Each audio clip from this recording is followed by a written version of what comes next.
तो दोस्तों नमस्कार, मैं आप लोगों का हार्दिक अभिनंदन करता हूँ अपने टेलरवाड़ी स्टॉक मार्केट यूट्यूब चैनल में। तो चलिए, जो लोग फर्स्ट बार विजिट कर रहे हैं और सब्सक्राइब वगैरह कर लीजिए, 3 बजे वाली स्ट्रेटजी में आप लोगों का हार्दिक अभिनंदन है। देसी में ये वीडियो इसमें ही अपलोड होगा। तो सबसे पहले मैं बहुत-बहुत धन्यवाद देता हूँ शक्तिकांत दास साहब का। हाँ, भाई साहब बहुत-बहुत धन्यवाद। जिस परिस्थिति में देश है, उस परिस्थिति को सँभालते हुए मतलब इन्होंने बहुत ही उम्दा फैसला लिया है और काफ़ी काबिल-ए-तारीफ़ आज की जो मॉनेटरिंग पॉलिसी का जो इन्होंने किया है, मतलब बहुत अच्छा, इससे अच्छा हो नहीं सकता है। पूरा दुनिया का जो है ना गवर्नर, वो 1-2 चीज़ पे करता है। कौन चीज़ पे? कोई करेगा महँगाई पे, तो कहीं कुछ पे। और यहाँ तो जो हम लोग का आरबीआई है, जो हमारी संस्था है, वो तो मल्टीपल चीज़ को नज़र रख के काम करता है। चाहे वो ग्रोथ से लेके, मानता हूँ कि ग्रोथ मतलब लाना आरबीआई का काम नहीं है ना? लेकिन मूड माहौल बनाना तो भाई काम है ना। इन्फ्लेशन, ग्रोथ, पता नहीं लिक्विडिटी क्या-क्या आरबीआई हैंडल करता है, कम से कम मल्टीपल चीज़। कभी सरकार को कुछ कैपेक्स लाना है या कुछ भी लाना है, सब जगह आरबीआई का जो मतलब बैलेंस करना मतलब है, तो वास्तव में। तो ऐसे परिस्थिति में जब हमारे देश पे 1.5 लाख करोड़ एफआईएस बेच रखे हैं और जब आपको दिख रहा है कि जीडीपी भी खराब हो चुकी है, और खराब मतलब डाउन हुआ है 2 बार से कंटिन्यू, और एफआईएस की सेलिंग बढ़ रही है। वर्ल्ड में आपको दिख ही रहा है कि सब जगह उल्टा-सीधा चल ये रहा है। उसके बावजूद आपकी महँगाई रुकने का नाम नहीं ले रही। मतलब कितना मल्टीपल का मतलब चीज़ है, जिसके बीच में सबको ध्यान में रखते हुए शक्तिकांत दास साहब अपनी शक्ति का प्रदर्शन किए और बहुत ही अच्छा इन्होंने यहाँ पर ही जो पॉलिसी निकल के आया, जो बनाया, वो बहुत ही अच्छा। मतलब समझिए तो वही बात हो गया कि नहाए भी, अब भीगबो नहीं किए। नहाना तो पड़ेगा, लेकिन हमको भीगना भी नहीं है, तो रेनकोट पहन के नहाए। मतलब बहुत शानदार, आप समझिए इतना बढ़िया मतलब बना के इन्होंने दिया कि क्या बताएँ। ग्रोथ, क्योंकि देखिए अब ग्रोथ कम किया भारत का, जो पहले ग्रोथ ज़्यादा था 7.2 पे, उसको इन्होंने कम कर दिया। 7.2% था, तो वहाँ से घटा के 6.6% कर दिया। ठीक है। हाँ भाई, जब पूरा देशे लड़ रहा है, सब जगह ऐसा मंदी का चल रहा है, ये चल रहा है, वो चल रहा है, महँगाई भाग रहा है, समझ रहे हैं? एफआईएस का सेलिंग है, मान लीजिए थोड़ा-सा आर्थिक धीमापन आ रहा है, तो जो भी है, टू व्हीलर में खरीदने के लिए लाइन लगा हुआ है और फोर व्हीलर में ऑफर दे रहा है। समझ रहे समस्या कैसी है? समस्या समझ रहे? कि जो नीचे वाले उसमें लाइन लगा हुआ है, वेटिंग है, और ऊपर में ऑफर मिल रहा है कि टू व्हीलर काहे खरीद रहे, फोर व्हीलर ले जाइए, मतलब वहाँ ऑफर दे रहे हैं। तो ऐसी परिस्थिति में भाई साहब, ठीक है, उन्होंने ग्रोथ को थोड़ा कम कर दिया। इससे ज़्यादा हो जाएगा तो कौन सा ही मना कर रहे हैं कि ना, ना। लेकिन इन्होंने जो देखने के लिए 2025 में एक मतलब अपना वो कर दिया, सही है, बहुत सुंदर, बहुत बढ़िया। जो परिस्थिति निकल के आ रही है भाई साहब, यहाँ तो दिवालिया नहीं हो जा रहा है, देश की अर्थव्यवस्था खत्म हो जा रही है अगर उसका गवर्नर सही नहीं रहा तो, हैं? क्या बात करते हैं? कोई नेता थोड़ी चला लेगा महाराज देश इस तरह का। तो ये एक प्रकार का इंस्टीट्यूशनाइज़ेशन है जो कि मतलब ये संस्था है जो इसको हैंडल कर रहा है, और भारत का तो खासकर बहुत खतरनाक स्थिति है। और यहाँ जो महँगाई का जो है, महँगाई में इन्फ्लेशन को तो 4.5 से बढ़ा के 4.8 भी किया है। तो ठीक है, यहाँ थोड़ा-सा अब आप ही बताइए, जब आपको अब आप बोलिएगा सर तो कैसे ग्रोथ होगा, ये होगा, वो होगा, हम तो डूब गए, हम तो मर गए। अच्छा एक बात बताइए, आप बहुत बड़का गाड़ी खरीद रखे हैं और रोडवे खराब है तो क्या उड़ जाइएगा? आप बताइए? ना, ना, आप बहुत बड़ा गाड़ी खरीद रखे हैं और रोडवे टूटल है, तो कैसे चला के जाइएगा महाराज 100 का स्पीड में? तो वहाँ भी आपको रुकना पड़ेगा, धीमा-धीमा समय पार करना पड़ेगा ना सर। जब परिस्थिति ठीक होगी फिर वही गाड़ी आप भगाइए ना, 150, 200, 250 जितना भगाना भगाइए, उड़ जाइए। तो यही चीज़ है। तो अभी तो जिस तरह की परिस्थिति है, उस तरह का आपने देखा ना, वो सुबह में मैंने बताया ना, और एफआईएस झक मार के आएँगे, कहाँ जाएँगे? यूएस ऑलरेडी इतना ऊपर, इतना महँगा मार्केट हो चुका है कि अब वहाँ पर निवेश करना मतलब क्या बोला जाए? चाइना में निवेश करने जाइएगा, कब गेम में हो गया पता ही नहीं चलेगा, जा, हो गया। समझे? चाइना ऐसा है कि यूएस चाइना भाई-भाई बोल के खत्म, यूएस का गेम कर देगा। हिंदी चाइना भाई-भाई बोल के हिंदी को खा जाएगा। तो चाइना तो ऐसा है, ऐसा कोई सगा नहीं है जिसको उसने ठगा नहीं है। तो चाइना में लगाने से तो डरता है भाई साहब। हालाँकि ग्रोथ तो यही है अभी, चाइना और इंडिया, इसके अलावा कहीं नहीं है वर्ल्ड में। हैं, सोमालिया में लगाइएगा जाके। कहाँ लगाइएगा? तो भैया इंडिया तो अभी इसके अलावा कहीं दिख ही नहीं रहा है। जापान में है थोड़ा बहुत, तो वहाँ देख लीजिए। बाकी इंडिया ही जो सबसे ज़्यादा ग्रोथ के उस पे बैठा हुआ है। ठीक है? तो बहुत बढ़िया है। मैं तो बहुत अच्छा लगा मुझे तो। और यहाँ पर ये जो तालमेल बैठाया ना, वो बहुत बढ़िया है। महँगाई को थोड़ा बढ़ा दिया, ग्रोथ को थोड़ा कम कर दिया, क्योंकि ग्रोथ को भी प्रोटेक्ट करना है, समझ रहे हैं ना? और इन्फ्लेशन को भी कम करना है। अब ये बहुत अच्छा तालमेल किया है। इसके लिए जो सबसे अच्छा तरकीब था, वो उन्होंने मतलब किया है और हम इस पे बहुत ही अच्छा है।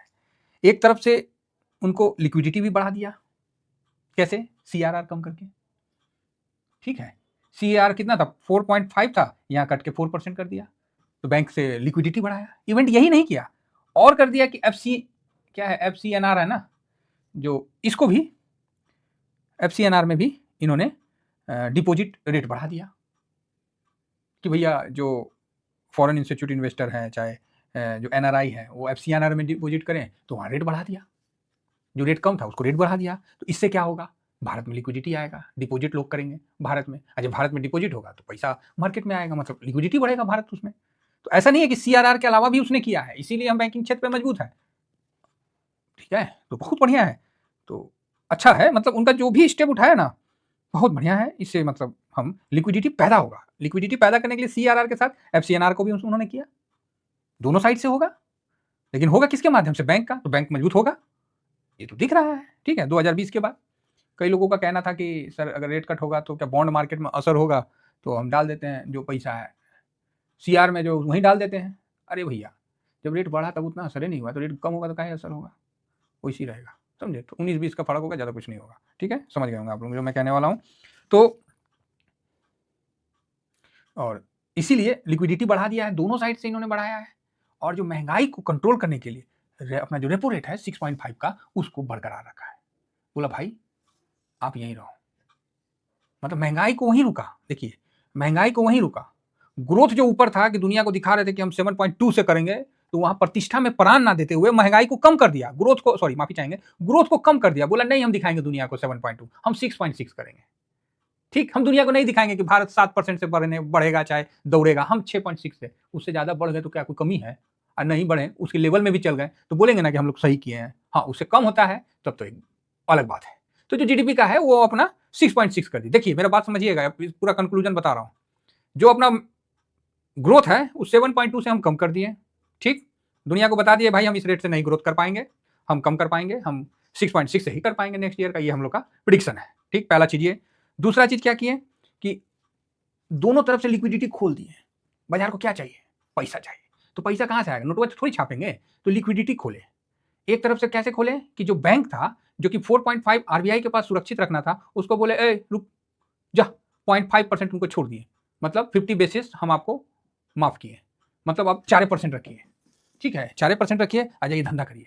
मतलब कितना रुपया आ गया बैंकों के पास? तो 1.16 लाख करोड़ रुपया उन्होंने बैंकों को रिलीज कर दिया। बैंक के तो बल्ले बल्ले, बैंक बोला ओ तेरी भाई साहब, अब तो इसको हम लोन में देंगे, हम इसको टेम्पू लोन देंगे, हम इसको ऑटो लोन देंगे, हम इसको घर लोन देंगे, हमको जो मन करेगा हम लोन देंगे। आरबीआई बोला चुप करके जाओ और लोन दो, काम खत्म, ठीक। फिर भी जो बैंक वाले थे वो बोले सर अरे इतना महंगाई कैसे कंट्रोल होगा, इतना नहीं होगा, कुछ और करिए। तो आरबीआई बोला ओके ओके, कुछ और करना पड़ेगा, तो ग्रोथ तो कम करिए ना दिए जी। बोला ना सर, कुछ और कम करिए, रेपो रेट बढ़ा दीजिए। तो आरबीआई बोला अरे जान मार दो तुम पब्लिक का, रेपो रेट बढ़ा दीजिए। नहीं, क्या चाहिए? तो बोला लिक्विडिटी चाहिए। बोला ऐसा करो एफसीएनआर का रेट बढ़ा दो, मतलब जो बाहर से डिपॉजिट करेगा उसको तनी पैसा बढ़ा दो। बोला कि अच्छा। तो बैंक वाला बोला हाँ हाँ हाँ हाँ, पैसा तो ऐसे भी आ सकता है। एक तो बैंकों को पैसा कहाँ से मिला? मतलब जो अपना आरबीआई है गवर्नर, उन्होंने मतलब 50 बेसिस का छूट दे दिया, तो 1.25 लाख करोड़ जो भी है, 1.1 लाख करोड़ जो भी है, उनको लिक्विडिटी मिला। उधर से जो डिपॉजिट है, जो एफआईएस या एनआरआई जो डिपॉजिट करते हैं भारत में, उनका बोला कि तनी रेट बढ़ा दो। जैसे पोस्ट ऑफिस में नहीं डिपॉजिट करते हैं उस तरह वो भी डिपॉजिट करते हैं, तनी का रेट बढ़ा दिए। उधर से करने वालों को भी खुशी, क्यों भाई वहाँ तो रेट ज़्यादा मिल रहा है, हम कहाँ इधर उधर जाएंगे, चलो भारत में पैसा लगाएंगे, हैं वहाँ पर हम डिपॉजिट करेंगे, फिक्स्ड इनकम जो है वो भाई साहब उधर से इधर देंगे, तो ऑटोमेटिक है कि भारत में लिक्विडिटी आ गया। अब इसमें क्या है, जो भी बैंकर वगैरह जो भी है वो खुश हो गए कि ना ना ना अब तो ठीक पैसा मिल गया है, अब तो ठीक पैसा मिल गया महाराज, अब आप रेट मत बढ़ाइए। तो बोला रेट कट करते हैं। बोला ना ना ना रेट कट मत करिए, नहीं तो गड़बड़ा जाएगा खेला, सब आदमी ओवर एक्साइटमेंट में ज़्यादा मतलब कर देंगे, ठीक है। तो ये इस तरह से शांतिकांत दास साहब पूरा लिक्विडिटी और पैसे की सप्लाई भी बढ़ाएं। जो पहले 7.2 का झंडा उठाए थे उसको डाउन कर दिए, प्रतिष्ठा में प्राण नहीं देंगे, हम 6.6 का ग्रोथ लेके चलेंगे, अगर ज़्यादा हो गया तो बढ़िया है, ठीक। उसके बाद देख रहे हैं कि अभी जो भी खेती उती जो भी है, बारिश उरिश होकर हम लोग का खाने पीने का जो सामान है वो सस्ता होता हुआ दिख रहा है, क्योंकि जिस तरह का अभी मूड माहौल हुआ, ऐसे भी अक्टूबर नवंबर में फेस्टिवल सीजन में हर साल की तरह महंगाई बढ़ती है, तो इस साल भी वही चीज़ बढ़ी थी, तो कोई गलत नहीं था, तो अभी कम होता हुआ भी दिख रहा है। तो यहाँ महंगाई के फील्ड पे हम लोग जीत हासिल करेंगे, ये बात याद रखिए, क्योंकि शक्तिकांत दास साहब का यही था कि महंगाई का फील्ड पे हम लोग का अच्छा स्ट्रांग पकड़ है, लेकिन हम जो प्रिडिक्शन कर रहे हैं, हम 4.5 ना करते हुए हम 4.8 कर दे रहे हैं, समझे? हम वहां भी आपको एक जगह बना दिए। तो मतलब इतना शानदार इन्होंने किया है ना। तो यहाँ क्या है कि जो देश को नुकसान पहुंचाने वाला महंगाई, वहां पर इन्होंने एक एक्सक्यूज ले लिया। मार्केट को लिक्विडिटी चाहिए, वहां इन्होंने दे दिया लिक्विडिटी दो तरफ से। जो मतलब रेट कट था, जो बोल रहे थे कि रेट कट होना चाहिए, वो तो उनके पास था, कर सकते थे, लेकिन नहीं किए। बोले नहीं, सिस्टम में पैसा आने दो, सिस्टम में पैसा बंद हो जाएगा तो हम केकरा पास जाएंगे? दुनिया तो मेरे पास आता है, अगर हमारे पास पैसा बंद हो गया तो हम कहाँ जाएंगे? स्टोर है, लेकिन जो आ रहा है उसको आने दीजिए। आपको क्या चाहिए? पैसा चाहिए तो लीजिए, जाइए काम करिए। तो वो भाई साहब वहीं रहने दिए, ग्रोथ को थोड़ा डाउन कर दिए, और महंगाई का तो बता ही दिया आपने। तो इस प्रकार हाँ, फूड इन्फ्लेशन तो महंगाई तो कम होना होगा ही होगा, 100% महंगाई कम होना है फूड इन्फ्लेशन, लेकिन यहाँ पर ही इन्होंने महंगाई को बढ़ते हुए भी दिखा दिया। तो कई तरह से इन्होंने अपने आप को, अपने देश को मैनेज किया है, और मैं इस जगह इनके इस तरह के काम का मतलब क्या बोलते हैं उसको, सम्मान करता हूँ, और इसका इम्पैक्ट भारतीय मार्केट पे देखने को मिलेगा, और बहुत अच्छा मिलेगा। तो अब आप बोलोगे सर इतना लंबा चौड़ा जो सुना दिए एक बात बताइए ना कि अभी होगा क्या? तो फिर तो हम यही कहेंगे रामायण खत्म हो गया, अब लास्ट में पूछेगा कि सीता किसकी पत्नी थी। तो ठीक है, ये देखिए 50 बेस सब आपको दिख जाएगा ना। ये देखिए 50 बेस हो गया, ये 4 कर दिया गया, कुछ भी अपने तरफ से हम नहीं बोल रहे हैं, ये अनचेंज किया रेपो रेट 6.6 का है ना। तो आरबीआई जो है मॉनेटरी पॉलिसी मतलब अच्छा है फाइनेंशियल ईयर 2025 के लिए। तो अब जो फरवरी में होगा तो देखते हैं कि क्या होता है। तो बढ़िया है। तो इनके द्वारा जो भी कहा गया, मेरे से जितना हो सका मैंने आपको पूरा कोशिश किया हूँ बताने का, ठीक है। तो ये पॉलिसी किसी भी तरीका से हमारे हिंदुस्तान के लिए खराब नहीं है, ये चीज़ आप समझ के चलिए। अब आप बोलिएगा वो तो ठीक है, लेकिन ये तो ये देखिए क्या है, FCNR डिपॉजिट इंटरेस्ट, तो इसको थोड़ा बढ़ा दिया, तो भैया जो बाहर से है तो उनके लिए और बढ़िया हो गया, ठीक है। FCNR भी बढ़िया है, तो इस तरह से तो बढ़िया चीज़ है। अब यूएस में FIS जाएंगे तो जाएंगे कहाँ? उनका टोटल मार्केट जो ओवर GDP है, कैपिटलाइजेशन है, वो अलगे बवाल किया हुआ। देखिए 207 का होना चाहिए, 115 के समथिंग होना चाहिए, 207 का देखिए 92 लिख रहा है ना, विद इन द रेंज और 90 एंड 115, तो ये ही ओवर वैल्यू होता है। और उसका उनका है 207। बताइए कितना ओवर वैल्यू घूम रहे हैं। ट्रम आ गए तो क्या हो गया, माथा से मतलब सब कुछ कर देंगे ना ना, ठीक है। तो मतलब उनको आना ही है, FIS को आना ही है, कहीं नहीं जाना, आना ही आना है। तो मेरा जो ये विश्लेषण था, हालांकि ये 3 बजे वाले वीडियो में मैं इस तरह का नहीं बताता हूँ, लेकिन मैंने विश्लेषण अब कर दिया तो कर दिया, बस बात खत्म। तो यहाँ सर अब मार्केट पे क्या असर होगा? तो मार्केट पे क्या असर होगा? मार्केट बढ़िया रहेगा, और क्या असर होगा? मार्केट बढ़िया रहेगा। मार्केट को क्या चाहिए? लिक्विडिटी चाहिए, मिल गया। एक साइड से नहीं, दोनों साइड से मिल गया। किसके माध्यम से मिल गया? तो बैंकिंग के क्षेत्र के माध्यम से आएगा। भाई लिक्विडिटी कहाँ से आएगा? बैंकिंग के क्षेत्र से आएगा। और बैंक को थोड़ा सा रिलैक्स किया गया है, जो बैंक के गवर्नर है उनको अच्छा लग रहा है ये पॉलिसी से। तो और क्या चाहिए? और क्या चाहिए? इसीलिए आप पॉलिसी के दौरान देख रहे हैं कि मार्केट अपने आप को ठीक ठाक है, कहीं समस्या नहीं है। हाँ, थोड़ा नीचे आएगा, अब दूसरा कारण से चलेगा। आप सोचिए कि जीडीपी इतना बड़ा जो हादसा हुआ, उसको पचा गए अपने स्टेटमेंट में। वही चीज़ तो हम बोल रहे थे ना कि भारत छोटा मोटा नहीं है। ये मत सोचिए कि 2-4 आदमी इसको चला लेगा। यहाँ कई ऐसे ऐसे ऑर्गेनाइजेशन लगे हुए हैं साइलेंट भाव से, जो आगे बढ़ा रहे हैं, और आने वाले समय में भारत हमेशा आगे बढ़ेगा, और बहुत बढ़िया इस तरह का पॉलिसी का हम स्वागत करते हैं। तो फिलहाल अभी चलिए मार्केट पे तो अपना चलता ही रहेगा, इस पे कोई व्यू अभी देने लायक तो है नहीं, ठीक है। जो भी है बढ़िया है, ऑलरेडी मार्केट 5 दिन में देखिए ठीक ठाक है। बैंक देखिए ऑलरेडी प्लस में है। अब यही तो खासियत है कि मार्केट जो है पहले ही चल देता है ना, यही खासियत है। मैं आप लोगों को यही चीज बताता हूँ। मार्केट अभी बोलिएगा सर अभी काहे नहीं उड़ा, अरे बुर्बक अभी काहे नहीं उड़ा देखिए 5 दिन में पहले ही ये चल दिया है, ठीक है। यहाँ थोड़ा साइलेंट रहेगा, हल्का प्रॉफिट बुकिंग होगा, ये सब चलेगा। और यहाँ आप देखिए कल जो FIS का जो ये देखिए, यही चीज हम दिखाना चाह रहे थे। सुबह में भी हम इसी चीज पे डिस्कस किए। ये FIS, ये जो फूफा आए हैं, ओहो सब पता है, समझे? ये फूफा को सब पता है पहले ही आके बैठ गए। तो बताए थे ना कि 2 टाइप के फूफा है। अब जो फूफा बाहर है उनको बोलेंगे FCNR में जमा करिए, भाई अब क्या करिएगा, आराम से आइए आप। तो ये फूफा पहले ही आके बैठ गए। तो ये सब बहुत काबिल फूफा है। तो ठीक है, अपना बाकी डोमेस्टिक इंस्टीट्यूट इन्वेस्टर जो अपना DIS है, बहुत अच्छा मार्केट को संभाल के रखा है। और सबसे अच्छी बात है कि अभी लोगों का जो माइंडसेट भी है बहुत अच्छा हुआ है। गिरावट में लोग डरते नहीं हैं। नहीं तो आप मेरे ही चैनल पे देखिए, पहले कमेंट्स जो था सर अब तो टूट के 21,000, सर अब तो टूट के 20,000, मतलब पता नहीं निगेटिव कमेंट्स ज़्यादा लोग सोचते थे। और आज के डेट में देखिए कमेंट्स में कि लोग मतलब मैच्योर हो गए हैं, लोगों को समझ में आ रहा है कि आदमी और मार्केट ऊपर ही जाएगा, समझे ना। और मेरा एक बात हमेशा ध्यान रखिए कि शरीर में खून और मार्केट में लिक्विडिटी जब तक है ना आपके पोर्टफोलियो में, आपको कोई हरा नहीं सकता। तो इसीलिए जिनको चेकअप करवाना है चेकअप करवाइए समझ गए होंगे आप लोग। तो चलिए कुल मिला के मार्केट ठीक है, यहाँ कोई भी अभी मतलब मार्केट को थोड़ा सा समझने दीजिए, जो सब चीज़ है मैंने जो समझा वो मैंने बताया। सरकारी बैंक को ज़्यादा बेनिफिट होगा इससे, जो दिख रहा है परिस्थिति के अनुसार उनको थोड़ा ज़्यादा बेनिफिट हो सकता है एज पर गाइडलाइंस या रिपोर्ट के आधार पर, ठीक है। तो मतलब मोटा मोटी ठीक है, अच्छा है, बहुत बढ़िया शांतिकांत दास साहब बोले हैं और हम लोग इससे संतुष्ट हैं उनके, क्योंकि सर ऐसी परिस्थिति में हमारा देश है कि आप यहाँ पर ये तुरंत रेट कट या इस तरह का वो नहीं कर सकते ना। एक दूगो तो जनता नहीं है भैया, 140 150 करोड़ है, उसके बाद भी अभी जनसंख्या का हुआ नहीं है 2011 के बाद, ये होने तो ज़्यादा होगा, आस पड़ोस से भी घुस गए हैं। तो चलिए कोई नहीं, फिलहाल निफ्टी जो है इतना है, हल्का माइनस में है। कितना मिनट, 1 मिनट, कब का अपडेट है, हाँ 2:18। चलो निफ्टी नेक्स्ट 50 बढ़िया है साहब, मजबूती में है। तो कल निफ्टी अकेला ही खींच दिया था मीटर, याद है कि नहीं। बताइए 23,200 23,300 पे आ गए थे तो कलेजा आ गया था, लग रहा था कि ओ भाई, हम भी बोल रहे थे कि भाई 23,000 से नीचे गया तो हम भी साइलेंट हो जाएंगे, कि जो कर जाना है जहाँ जाना जाओ। अभी देखिए कम से कम 23,300 नहीं, अभी तो 24,700 पे चल रहा है, अभी 25,000 की तैयारी चल रही है, तब बहुत सुंदर।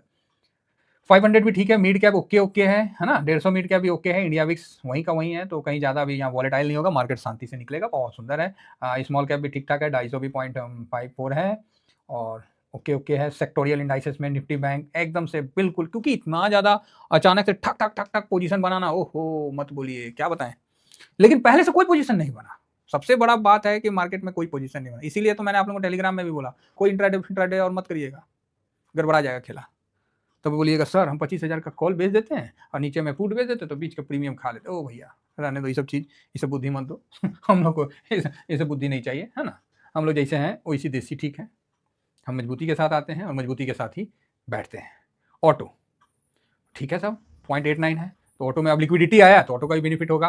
फाइनेंस ओके ओके है, फाइनेंस भी ठीक ही है, बढ़िया है, बेनिफिट होगा। एफएमसीजी भी ओके ओके है। आईटी मतलब है ठीक है, आईटी ठीक है, तो बढ़िया है आईटी भी, तो कोई दिक्कत नहीं है।